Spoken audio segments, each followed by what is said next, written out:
ఏపీలో సార్వత్రిక ఎన్నికల పోలింగ్ రేపు జరగనుంది. 4వ దశలో నిర్వహిస్తున్న ఈ పోలింగ్ కు కేంద్ర ఎన్నికల సంఘం అన్ని ఏర్పాట్లు పూర్తి చేసింది.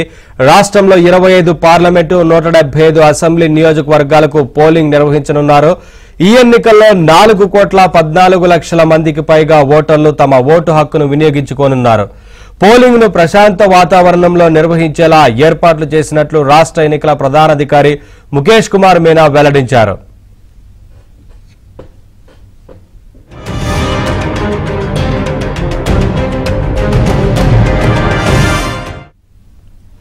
అన్ని అసెంబ్లీ సహా పార్లమెంటు స్థానాల్లో పోలింగ్ ప్రక్రియ సోమవారం ఉదయం 7 గంటలకు ప్రారంభమవుతుందని ముఖేష్ కుమార్ మీనా తెలిపారు.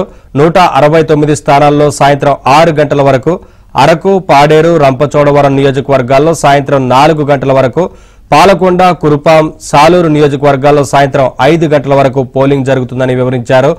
34,651 పోలింగ్ కేంద్రాల్లో వెబ్ కాస్టింగ్ చేయనున్నట్లు తెలిపారు. అయితే పోలింగ్ కేంద్రం మొత్తం కనిపించేలా కెమెరాలు ఏర్పాటు చేశామన్నారు. 12,438 పోలింగ్ కేంద్రాలను సమస్యాత్మక కేంద్రాలుగా గుర్తించినట్లు తెలిపారు.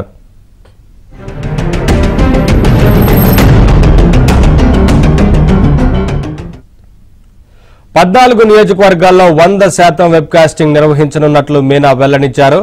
అనంతపురం, తూర్పు, పశ్చిమ గోదావరి జిల్లాల్లోని అన్ని పోలింగ్ కేంద్రాల్లో 100% వెబ్ కాస్టింగ్ నిర్వహించనున్నట్లు తెలిపారు. పోలింగ్ ఏజెంట్గా ఉండే వ్యక్తి అదే పోలింగ్ స్టేషన్ లేదా నియోజకవర్గం ఓటర్ అయినా అయి ఉండాలని పేర్కొన్నారు. 2 రిలీఫ్ ఏజెంట్లను నియమించుకోవచ్చని, అయితే కేంద్రం లోపల ఒక సమయంలో ఒక ఏజెంట్ మాత్రమే ఉండాలన్నారు. స్ట్రాంగ్ రూమ్ల వద్ద 2 అంచెల భద్రతా వ్యవస్థ, సీసీటీవీ కవరేజీ ఉంటుందని తెలిపారు.